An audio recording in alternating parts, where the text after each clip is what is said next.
Hey guys, and welcome back to my channel, the Tanya Takeover, where I'm your girl Tanya. Today we're going to be talking about the habits that might be keeping you poor. Now, if you haven't done so already, don't forget to hit that like, comment, and subscribe button. On my channel, we talk about beauty, fashion, and finance. The trifecta, can't have one without the other, and let's get started.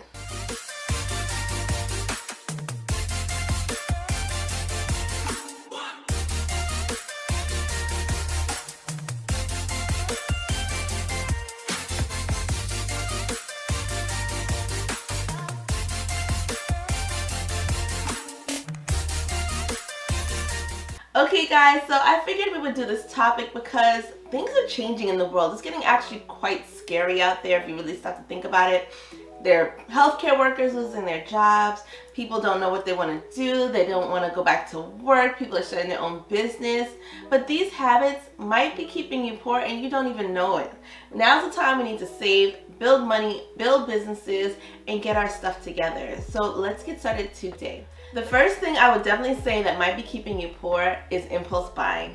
You go into a store, you see these shoes that you just need. You know that section in Nordstrom where you walk past it and then you circle around and walk past it again and you see these shoes that you just need in your life?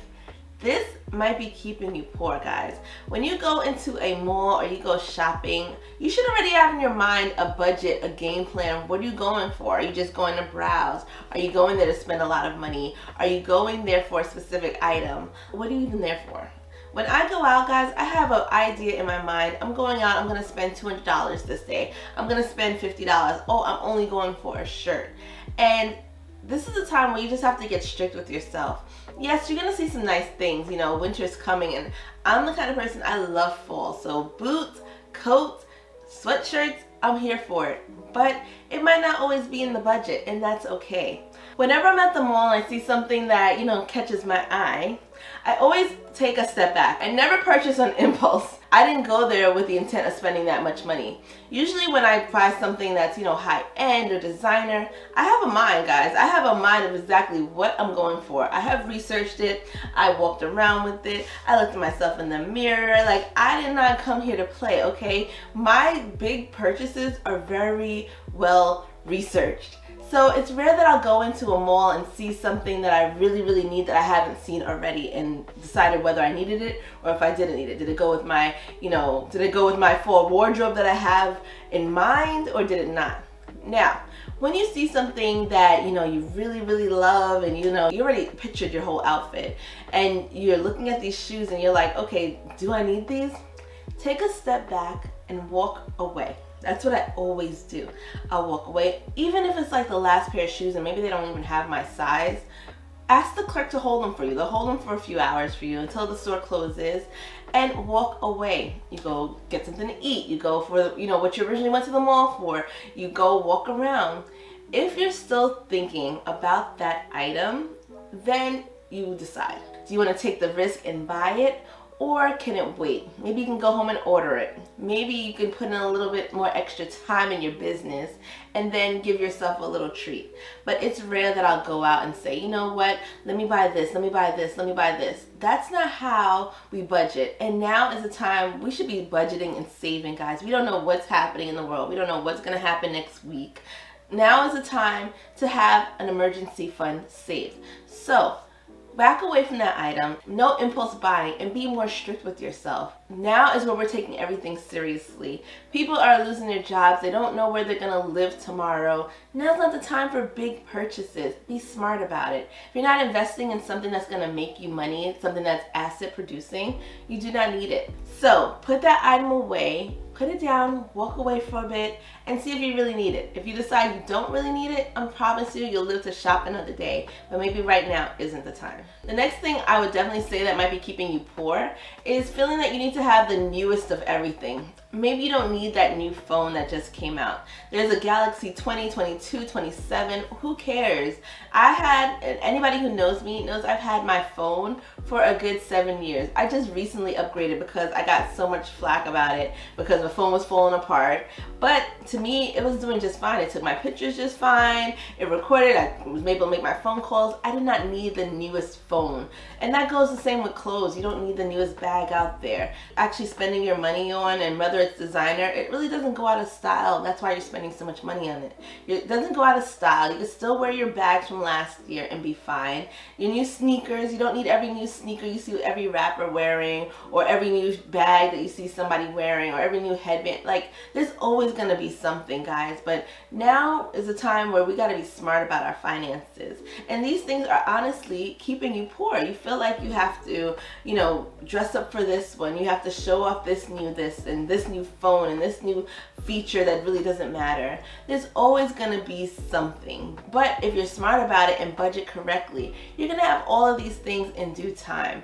But first, you have to stop the little things that might be keeping you poor and start saving for tomorrow. Because, guys, the things that we're saving on is going to go towards building our business. We're not just saving to just have it in our pockets. We're saving so that we can grow that money that we're saving. So be smart about it. You don't need the new phone, the sneakers, or the new whatever it is. Wait your time and shop smart. The next thing that might be keeping you poor is emotional shopping. How many times have you been depressed about something? There's so many times I'll be like, okay, you know, I've been in the house all day. You know, it's a dreary day out. Let me go buy this hoodie. Let me go buy this item that I just really didn't need because I have a million of them in my drawer.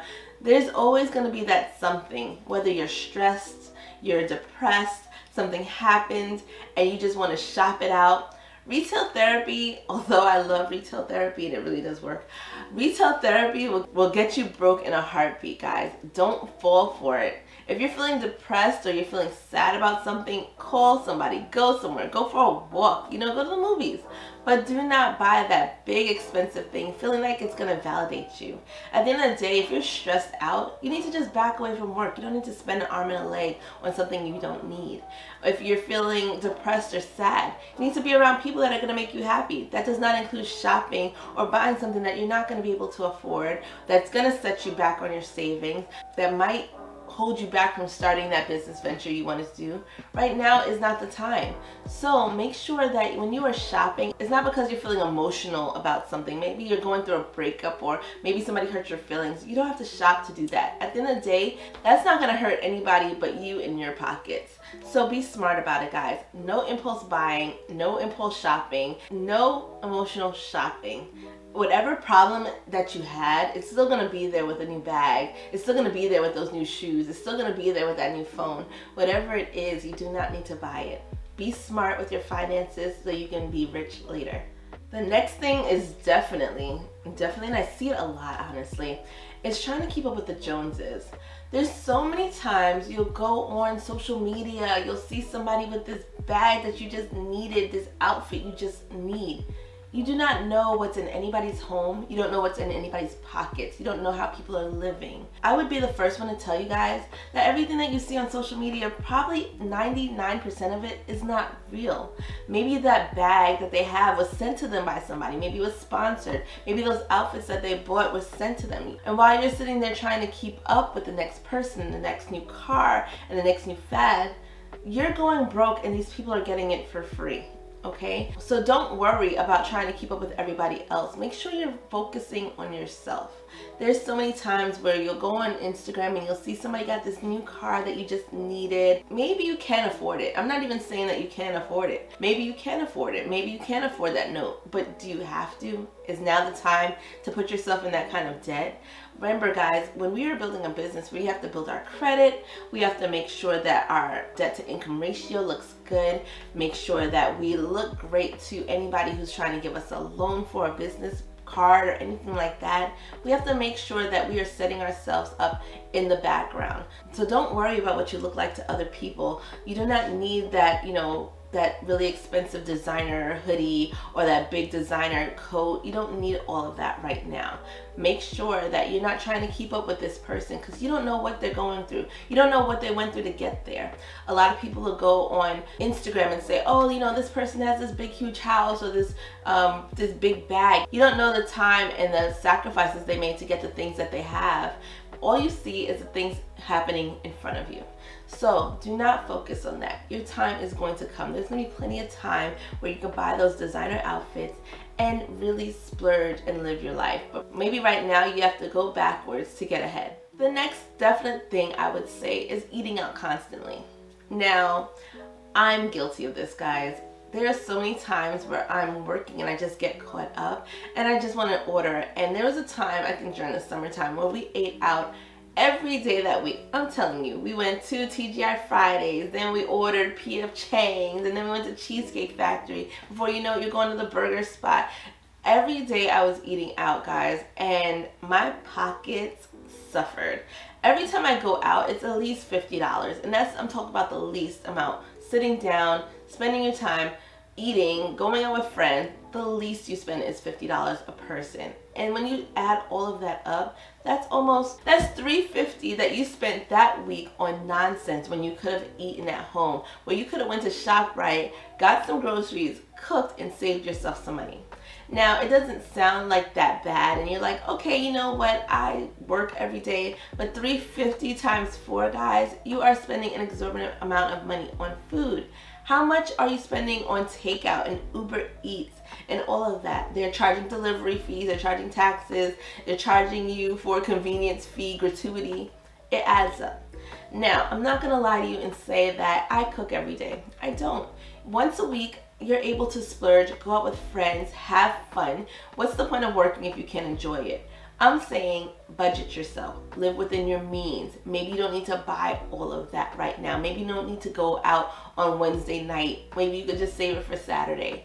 Things like that, small changes are gonna be what makes the difference, and you're gonna see it in your pockets, in your savings, and in your business, because that's more that you could be putting towards your business to get the things that you want in it to bring more money in. Anything that we're spending out, if it's not bringing money in, it's a liability. And I try to teach this and show you guys that all of the flashy things that you see ahead of you, of people going out to restaurants, you do not know how they're doing during the week. Maybe they're budgeting, rationing out their money so that on the weekends they can splurge and go out every day. Make sure you're doing what fits for you in your budget so that you can have more money in the long run and more savings in your bank account. The next thing I would say is paying for things you don't need. Now, have you ever looked on your statement? Right now I have a credit card that's coming to me on my email, and every few days I'm seeing this subscription coming out, this subscription. Guys, those $5.99 subscriptions that you're doing for Apple are adding up. I'm telling you guys, there's so many times you see this new app that does this and this new app that you need that does that, and before you know it, $2.99 is coming out of your bank account, $5.99, this thing, other companies, and I'm not even gonna say all the companies are coming out of mine because it's really depressing, but all of these things really add up. So take the time out to go through your bank account statements, your credit card statements, see what's coming out every month. Add those numbers up and you'll realize, do you even use the app? How often do you use it? Is there an easier way to do it? Is there a cheaper way? If I haven't used an app in 3 months, I'm calling them up and canceling it. And they think they're slick, guys. You can't even just cancel the card. You can't even just cancel it with your bank. You have to find that 800 number when you signed up to try to find it so that you can cancel the card. Make sure that you're being smart about it. Make sure you're being smart about subscriptions that you're putting on your phone. You're gonna pay for it now. Yes, it seems like $2.99, but that $2.99 adds up. And especially with phones like, iPhones and stuff like that, where you're paying for every app. Be smart, guys. Be smart with your finances, and you are going to, I'm telling you, reap the benefits later. The last tip I would give you that's probably keeping you poorer than you might want to admit is not paying your bills on time. Now, I definitely understand things happen. I'm big on making sure that everything is paid for the month. Before you go out, before you spend that money, before you do anything, make sure your bills are paid, because those late fees and those overdraft charges, you want to see depressing? Look and see how much you are getting charged with overdraft fees and late payments. Add all of that money up, guys. That's a whole new paycheck. Make sure you're being smart about it. In my business, I was using a lot of things and I was paying them, but I was paying them, when I got paid. So I was like, okay, you know what? They're getting paid before their 30 days. It's not messing anything up. I'm just going to pay them a little bit later. When I started adding up those late payments, honey, okay, I might as just take the loss and just pay it real quick and get it out the way. Usually when you have your bills, make sure you have a budget set up, and I'm very big on budgeting yourself, because it's going to save you so much money in the long run. Yeah, it doesn't seem that important because you're like, okay, whether I have the money in my account or not, it gets paid or it doesn't. But it's very smart to have a budget. Make sure everything's paid way before their due date, if possible. Make sure it's paid before the due date so you're not getting hit with all those fees. I remember when I was still renting, and if anything was 1 hour late, 1 day late, they're charging you like 3%, which added up to like another $1,000. Like, it's crazy, guys. And I got really smart really quick with my finances because it's going to kill you in the long run. So make sure that when you're paying everything, you have set dates, you write down your due dates, you pay it as you can. And for myself, I just started doing automatic deductions where they were just taking it out, bill pay, and I didn't have to think about it. That is the smartest thing I feel like you can do. Yes, sometimes your whole paycheck will go to bills, but remember, in 2 weeks you have another paycheck coming, and that check is the one you can be a little bit more lenient with. That one you can put towards savings, you can splurge with friends, buy that bag that you want to, buy those shoes or that outfit you were eyeing, and really reap the benefits of not feeling stressed out about finances and knowing that you have peace of mind that everything was paid on time. So guys, those are just a few of the habits to keep in mind that might be keeping you poor. If you haven't done so already, don't forget to like, comment, subscribe at the bottom, and I will see you guys next time. Bye.